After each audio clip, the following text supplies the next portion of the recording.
गजबई माया लागीता टुडी निकुन वालो काया ना बैतुल जिला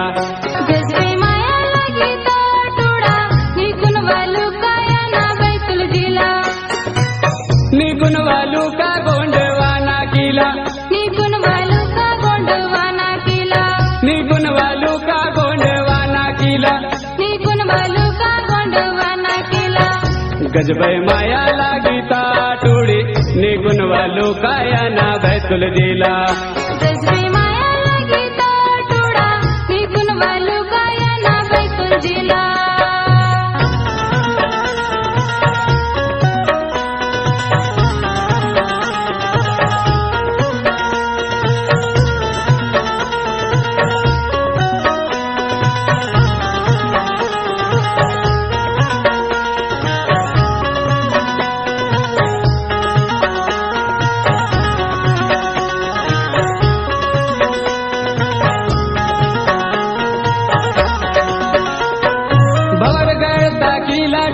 बैतुल जिला वैका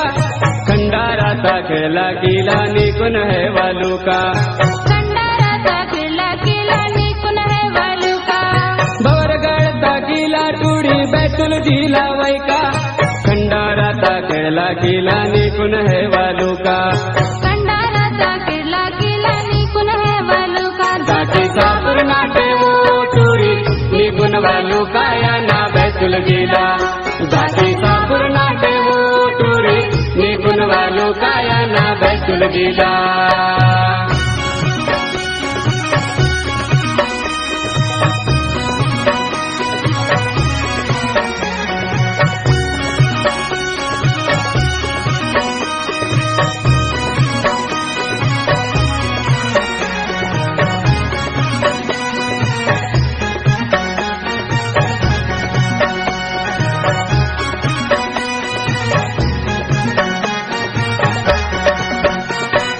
गोंडवाना तारी तीरानी धोती कुर्ता गमचा जिला दिकड़ी 16 सिंगर किसी अदवाता जिला दिकड़ी 16 सिंगर किसी अदवाता गोंडवाना तारी तीरानी धोती कुर्ता गमचा जिला दिकड़ी 16 सिंगर किसी अदवाता जिला दिकड़ी 16 सिंगर किसी अदवाता गुंडी रे लावारी तारानी गोंडवाना बुया का नाम बड़े किता गोंडी रे लावारी तारानी गोंडवाना बुया का नाम बड़े किता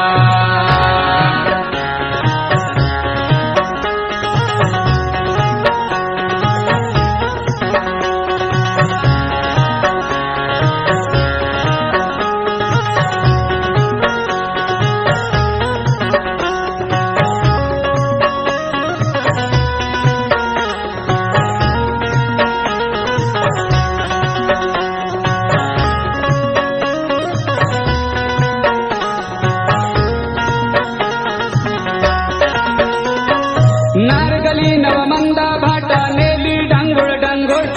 कोदो कुटकी जन्नंगी अद्दी पिस्ती मुंगुर मुंगुर कोदो कुटकी जन्नंग अद्दी पिस्ती मुंगुर मुंगुर नारगली नवमंदा भाटा नेली डांगुड़ डांगुड़ कोदो कुटकी जन्नंगी अद्दी पिस्ती मुंगुर मुंगुर कोदो कुटकी जन्नंग अद्दी पिस्ती मुंगुर मुंगुर चल बड़ी कुलवाले का टूरा वड़ा वड़ा नवा बैतुल जिला चल बड़ी कुलवाले का टूरा वड़ा वड़ा नवा बैतुल जिला गजबई माया लागी का टूड़ी निकुन वालू काया ना बैतुल जिला गजबई माया लागी का टूड़ी निकुन वालू काया ना बैतुल जिला गजबई माया लागी का टूड़ी निकुन वालू काया ना बैतुल जिला गजबई माया लागीता टुडा निकुन वालू काया ना बैतुल जिला निघून वालू का गोंडवाना किला निघून वालू का गोंडवाना किला निघून वालू का गोंडवाना किला निघून वालू का गोंडवाना किला गजबाई माया लागी ताटुडी निघून वालू कायाना बैतुल दिला